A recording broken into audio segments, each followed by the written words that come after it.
ಬಿಡುಗಡೆಗೊಳಿಸಿರ್ತಕ್ಕಂತಹ ಸನ್ಮಾನ್ಯ ಶ್ರೀ ಮಾಜಿ ಮುಖ್ಯಮಂತ್ರಿಗಳು ಮತ್ತು ಬೆಳಗಾವಿಯ ಸಂಸದರಾಗಿರುವ ಜಗದೀಶ್ ಶೆಟ್ಟರ್ ಸಾಹೇಬರು ಒಂದು 4 ಮಾತುಗಳನ್ನು ನಮ್ಮ ಜೊತೆಗೆ ಹಂಚಿಕೊಳ್ಳಬೇಕಾಗಿ ಅವರಲ್ಲಿ ವಿನಂತಿ.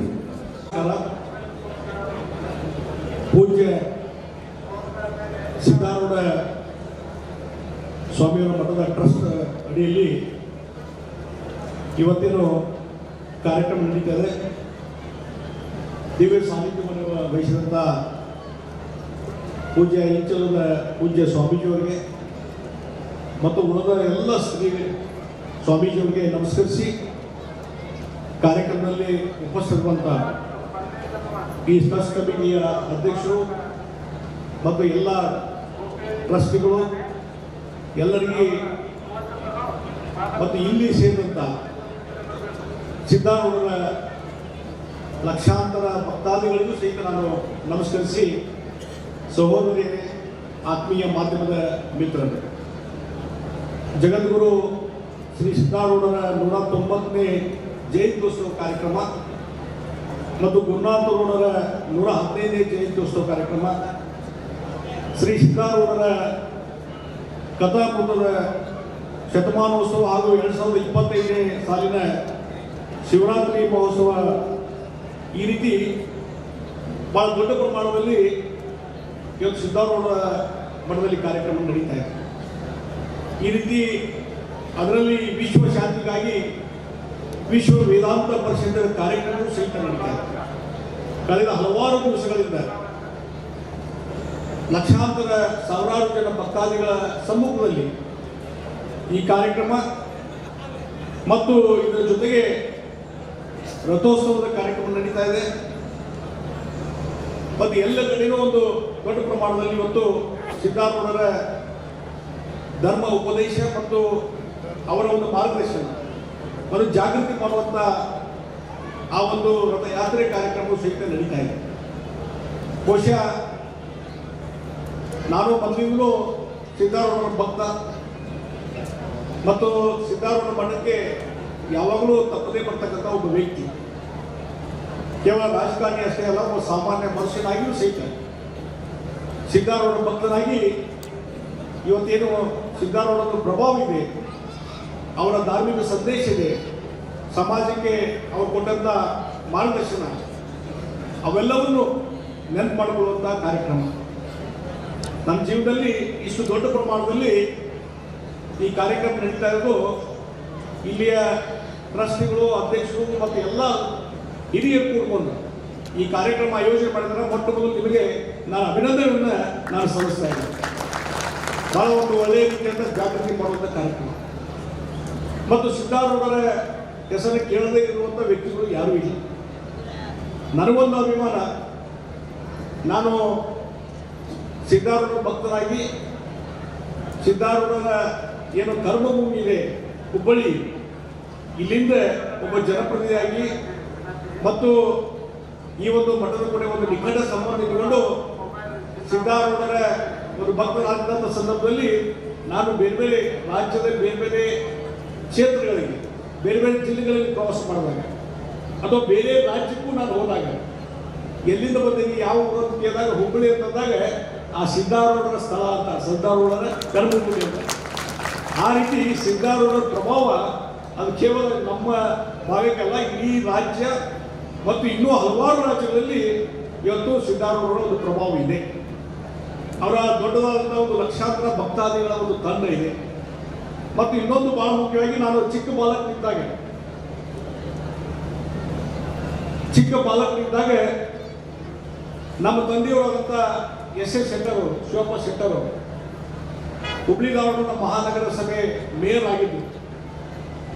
ಅವರು ಇಲ್ಲಿ ಸಿದ್ದಾರೂಢ ಮಠದ ಟ್ರಸ್ಟಲ್ಲಿ ಟ್ರಸ್ಟಿಯಾಗಿ ಕಾರ್ಯದರ್ಶಿಯಾಗಿ ಕೆಲಸ ಮಾಡುವಂಥ ಸಂದರ್ಭದಲ್ಲಿ ಪ್ರತಿ ವಾರ ಅಲ್ಲಿ ಮೀಟಿಂಗ್ ನಡೀತಿತ್ತು.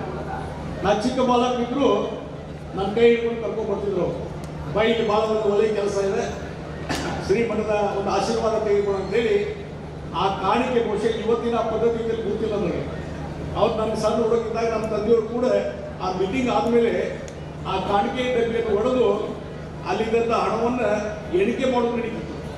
ಆ ಎಣಿಕೆ ಮಾಡೋದ್ರಲ್ಲಿ ನಾನು ಭಾಗವಹಿಸಿದ್ದೆ ಅನ್ನುವಂಥದ್ದನ್ನು ಈ ಸಂದರ್ಭದಲ್ಲಿ ಹೇಳ್ತೇನೆ. ಈ ರೀತಿ ಒಂದು ಅವಿನಾಭಾವ ಸಂಬಂಧ ಈ ಮಠದ ಕೂಡ ಇರುವಂಥದ್ದು. ಮತ್ತು ಇಲ್ಲಿ ದಾಸೋಹ ಸಾವಿರಾರು ಜನರಿಗೆ ದಿನನಿತ್ಯ ದಾಸೋಹ ನಡೆಯುವಂಥದ್ದು. ಹೀಗಾಗಿ ಮತ್ತು ಇನ್ನೊಂದು ಏನಂದರೆ, ಸಿದ್ಧಾರೂಢರು ತಮ್ಮ ತತ್ವ, ತಮ್ಮ ಜೀವನ ಇಲ್ಲಿ ಗದಗದ ಮಡಿವಾಳಪ್ಪನವರು ಅವರ ಅಡಿಯಲ್ಲಿ ಹೋದಾಗ ಅವ್ರ ಜೊತೆ ಚರ್ಚೆ ಮಾಡುವಂಥ ಹಲವಾರು ವಿಚಾರಗಳು, ವೇದಾಂತ ಇರ್ಬೋದು, ತತ್ವ ಇರ್ಬೋದು, ಅದ್ವೈತ ಇರ್ಬೋದು, ಅದನ್ನು ನೋಡಿ ಸಿದ್ಧಾರೂಢರ ಒಂದು ಚರ್ಚೆಯ ಒಂದು ಪ್ರಭಾವ ನೋಡಿ ಗದಗದ ಮಡಿವಾಳಪ್ಪನವರು ಅವ್ರನ್ನ ಅಪೋಡುವಂಥ ಕೆಲಸವನ್ನು ಗದಗದ ಮಡಿವಾಳಪ್ಪನವರು ಮಾಡಿದರು. ಆ ರೀತಿಯಾದಂಥ ಒಂದು ಪ್ರಭಾವ ಸಿದ್ಧಾರೂಢರು. ಹೀಗಾಗಿ ಆ ಸಿದ್ಧಾರೂಢ ಪ್ರಭಾವ ಬಹುಶಃ ದೊಡ್ಡ ಪ್ರಮಾಣದಲ್ಲಿ ಇರುವಂಥದ್ದು. ಮತ್ತು 20 ವರ್ಷಗಳ ತಮ್ಮ ಜೀವನದಲ್ಲಿ 20 ವರ್ಷಗಳ ಕಾಲ ಅವರು ಇಡೀ ದೇಶವನ್ನು ಸುತ್ತ ಹಾಕುವಂಥ ಕೆಲಸವನ್ನು ಸಿದ್ಧಾರೂಢರು ಮಾಡಿದರು. ಬೇರೆ ಬೇರೆ ಕಡೆ ಧರ್ಮ ಪ್ರಚಾರವನ್ನು ಮಾಡಿದರು. ಬೀದರ್ಗೆ ಹೋಗಿದ್ದೆ ನಾನು. ಬೀದರ್ನಲ್ಲಿ ಅವರು ಹುಟ್ಟೂರು, ಅಲ್ಲಿರುವಂಥ ಸಿದ್ಧಾರೂಢ ಪ್ರಭಾವ ಅಲ್ಲಿಯೂ ಸಹಿತ ಹೆಚ್ಚಿನ ರೀತಿಯಿಂದ ಸಾವಿರಾರು ಸಂಖ್ಯೆಯಲ್ಲಿ ಪ್ರಭಾವ ಇದ್ದು ನಾವು ನೋಡಿದ್ದೀವಿ. ಹೀಗಾಗಿ ಸಿದ್ಧಾರೂಢರ ಒಂದು ಮಾರ್ಗದರ್ಶನ, ಅವರೇನು ಒಂದು ನಮ್ಮ ಮಾನವ ಕುಲಕ್ಕೆ ಒಂದು ಸಂದೇಶ ಕೊಟ್ಟಿದ್ದಾರೆ. ಬಹುಶಃ ಅವರು ಯಾವುದೇ ಒಂದು ಜಾತಿ, ಮತ, ಪಂಥ ಯಾವುದನ್ನು ನೋಡಲಿಲ್ಲ. ಎಲ್ಲ ಮಾನವರು ಮಾಡಿದಂಥವ್ರು ಯಾರಂದ್ರೆ ಸಿದ್ಧಾರೂಢರು ಅಂತ ಮಾತನಾಡ್ತಾರೆ. ಹೀಗಾಗಿ ಸಿದ್ಧಾರೂಢರಿಗೆ ಎಲ್ಲ ವರ್ಗದ ಜನರ ಒಂದು ಭಕ್ತಾದಿಗಳ ಒಂದು ದೊಡ್ಡ ಸಂಖ್ಯೆ ಇದೆ. ಅದರ ಮುಖಾಂತರ ಇವರು ಸಿದ್ಧಾರೂಢರ ಒಂದು ಪ್ರಭಾವವನ್ನು, ಅವರ ಭಕ್ತಿ ಮತ್ತು ಸಂದೇಶವನ್ನು ನಾವು ಇನ್ನೂ ಹೆಚ್ಚು ಜನರಿಗೆ ತಲುಪಿಸುವಂಥದ್ದಾಗಬೇಕು. ಆ ಕೆಲಸ ಆಗಲಿ ಅನ್ನುವಂಥ ಮಾತನ್ನು ಹೇಳ್ತೀನಿ.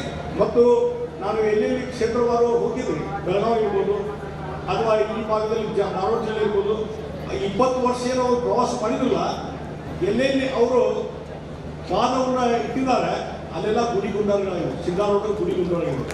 ಇಲ್ಲೇ ಗಿರಣಿ ಚಾಲಕ್ಕೆ ಹೋಗ್ರಿ, ಗಿರಣಿ ಚಾಲದಲ್ಲಿ ಒಂದು ಸಿದ್ಧಾರೂಢರು 3-4 ಗುಡಿಗಳು ಅದಾವೆ. ಯಾಕಂದ್ರೆ ಅಲ್ಲಿ ಹೋಗಿ ಇದ್ರು ಅವರು ಸಿದ್ಧಾರೂಢರು. ಈಗ ಬೇರೆ ಬೇರೆ ಕಡೆ ಎಲ್ಲೆಲ್ಲಿ ಹೋಗಿದಾರ ಅಲ್ಲೆಲ್ಲ ಗುಡಿಗುಂಡಾರ ಸಿದ್ಧಾರೂಢರ ಒಂದು ಪ್ರಭಾವ ಇತ್ತು ನಾನು ನೋಡ್ತಾ ಇದ್ದೆ. ಅಂಥ ಒಬ್ಬ ಪ್ರಭಾವಿ ಸಿದ್ಧಾರೂಢರ ಒಂದು ಪುಣ್ಯ ಕ್ಷೇತ್ರ ಇದು. ಈ ಕ್ಷೇತ್ರದಲ್ಲಿ ಈ ಕಾರ್ಯಕ್ರಮ ನಡೀತದ್ದು ನಮ್ಮೆಲ್ಲರ ಒಂದು ಸೌಭಾಗ್ಯ ಅನ್ನುವಂಥ ಮಾತನ್ನು ಈ ಸಂದರ್ಭದಲ್ಲಿ ಹೇಳಬಯಸ್ತೇನೆ. ಮತ್ತು ಈ ಮಠದ ಪ್ರಗತಿಯ ಅಭಿವೃದ್ಧಿ, ಹಿಂದೆ ನಾನು ಇಲ್ಲಿ ಶಾಸಕರಿದ್ದಾಗ ಕೇಂದ್ರದಲ್ಲಿ ಅಟಲ್ ಬಿಹಾರಿ ವಾಜಪೇಯಿ ಸರ್ಕಾರ ಇತ್ತು. ಅವತ್ತು ಅನಂತಕುಮಾರ್ ಅವರು ಕೇಂದ್ರ ಸಚಿವರಾಗಿ ಕೆಲಸ ಮಾಡ್ತಿದ್ರು. ಅವತ್ತು ಇಲ್ಲಿ ಮಠದ ಅಭಿವೃದ್ಧಿಗೆ ಒಂದು ಏನಾದರೂ ಕೇಂದ್ರ ಸರ್ಕಾರದ ನೆರವು ಕೊಡಬೇಕಂದಾಗ ಅನಂತಕುಮಾರ್ ಅವರು ತಮ್ಮ ಇಲಾಖೆ, ಪ್ರವಾಸೋದ್ಯಮ ಇಲಾಖೆ ಮಂತ್ರಿ ಇದ್ರು. ಏನು ಕೊಡ್ಬೇಕು ಹೇಳಿ ಸೆಕ್ಟರ್ ಅಂತಂದ್ರೆ, ಒಂದು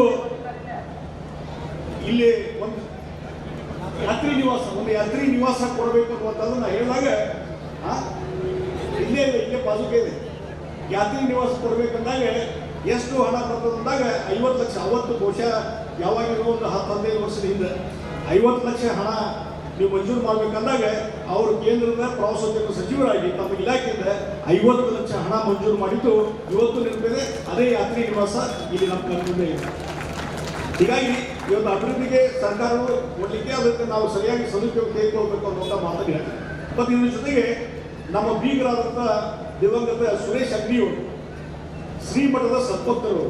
ಬಹುಶಃ ನಾನು ಎಷ್ಟು ಸಲ ಬಂದಿನ ಗೊತ್ತಿಲ್ಲ. ಅವರಂಕರ್ ಹುಬ್ಳಿಗೆ ಬಂದರೆ ಸಿದ್ಧಾರೂಢ ಮಠಕ್ಕೆ ಮಸ್ತ್ ದರ್ಶನ ತಗೊಂಡ ಮನೆಗೆ ಬರ್ತಿದ್ದರು. ಅಷ್ಟು ಸಿದ್ಧಾರೂಢ ಮೇಲೆ ಇರುವಂಥ ಭಕ್ತಿ. ಹೀಗಾಗಿ ಆ ಒಂದು ಸುರೇಶ್ ಅಂಗಡಿಯವರು ಯಾವಾಗಲೂ ಸಿದ್ಧಾರೂಢ ಬಗ್ಗೆ ಇರುವಂಥ ಒಂದು ಅವಿನಾಭಾವ ಸಂಬಂಧ. ಅದರಿಂದ ಅವರು ರೈಲ್ವೆ ಮಂತ್ರಿ ಇದ್ದಾಗ ಇಲ್ಲಿ ಭಾಳ ವರ್ಷದ ಬೇಡಿಕೆ ಇತ್ತು. ಹುಬ್ಬಳ್ಳಿ ರೈಲ್ವೆ ನಿಲ್ದಾಣಕ್ಕೆ ಶ್ರೀ ಸಿದ್ಧಾರೂಢರ ಹೆಸರು ಇರಬೇಕಂತೇಳಿ ಭಾಳ ವರ್ಷದ ಬೇಡಿಕೆ ಇತ್ತು ಜನರು. ಅದು ಯಾರಿಂದೂ ಈಡೇರಲಿಕ್ಕೆ ಮಾಡಲಿಕ್ಕೆ ಆಗಿರಲಿಲ್ಲ. ಆದರೆ ಯಾವಾಗ ಸುರೇಶ್ ಅಂಗಡಿಯವರು ಅವರೇ ರೈಲ್ವೆ ಮಿನಿಸ್ಟರ್ ಆದರೂ ತಕ್ಷಣವೇ ಒಂದು ನಿರ್ಧಾರವನ್ನು ಕೈಗೊಂಡು ರೈಲ್ವೆ ಬೋರ್ಡ್ ಮುಖಾಂತರ ಕೇಂದ್ರ ಸರ್ಕಾರ ಪ್ರಧಾನಮಂತ್ರಿಗಳಿಗೆ ಹೇಳಿ ಕ್ಯಾಬಿನೆಟ್ನಲ್ಲಿ ಪಾಸ್ ಮಾಡಿ ಇವತ್ತು ಹುಬ್ಬಳ್ಳಿಯ ರೈಲ್ವೆ ನಿಲ್ದಾಣಕ್ಕೆ ಪೂಜ್ಯ ಸಿದ್ಧಾರೂಢರ ರೈಲ್ವೆ ನಿಲ್ದಾಣ ಅನ್ನುವಂಥದ್ದು. ಹೀಗಾಗಿ ಹಿನ್ನೆಲೆಯಲ್ಲಿ ಇವತ್ತು ಸಿದ್ಧಾರೂಢರ ಪ್ರಭಾವ, ಅವರ ದರ್ಶನ, ಅವರ ಮಾರ್ಗದರ್ಶನ, ಅವರ ಕೊಟ್ಟಂಥ ತತ್ವಗಳು ಇವತ್ತು ಸಹಿತ ಇವತ್ತಿನ ಸ್ಥಿತಿಯಲ್ಲಿ ಸಹಿತ, ಇವತ್ತಿನ ಸಮಾಜದ ವ್ಯವಸ್ಥೆಯಲ್ಲಿ ಸಹಿತ ಅವು ಪ್ರಸ್ತುತ ಇದ್ದೇವೆ. ಹೀಗಾಗಿ ಆ ಒಂದು ಮಾರ್ಗದರ್ಶನದಲ್ಲಿ ಸಿದ್ಧಾರೂಢರ ಪ್ರಭಾವ ಇದ್ದಲ್ಲಿ ಅವರ ಒಂದು ಸಂದೇಶದಲ್ಲಿ ನಾವೆಲ್ಲ ನಡೆಯೋಣ ಅನ್ನುವಂಥ ಮಾತನ್ನು ಈ ಸಂದರ್ಭದಲ್ಲಿ ಹೇಳಿ, ಇವತ್ತು ಮಹಾಶಿವರಾತ್ರಿಯ ಈ ಸಂದರ್ಭದಲ್ಲಿ ಇವತ್ತು ಇಲ್ಲಿ ನನಗೂ ಬರ್ಲಿಕ್ಕೆ ಒಂದು ಅವಕಾಶ ಕೊಟ್ರಿ, ಗೌರವ ಮಾಡಿದ್ರಿ, ಸನ್ಮಾನ ಮಾಡಿದ್ರಿ ಮತ್ತು ನಾನು ಮಾತಾಡಲಿಕ್ಕೆ ಇವತ್ತು ಅವಕಾಶ ಕೊಟ್ಟಿದ್ದೀರಿ. ಎಲ್ಲರಿಗೂ ನಾನು ಹೃತ್ಪೂರ್ವಕವಾದಂಥ ಅಭಿನಂದನೆ ಸಲ್ಲಿಸಿ ನನ್ನ 4 ಮಾತು ಮುಗಿಸ್ತೇನೆ. ನಮಸ್ಕಾರ. ಜೈ ಹಿಂದ್, ಜೈ ಕನ್ನಡ.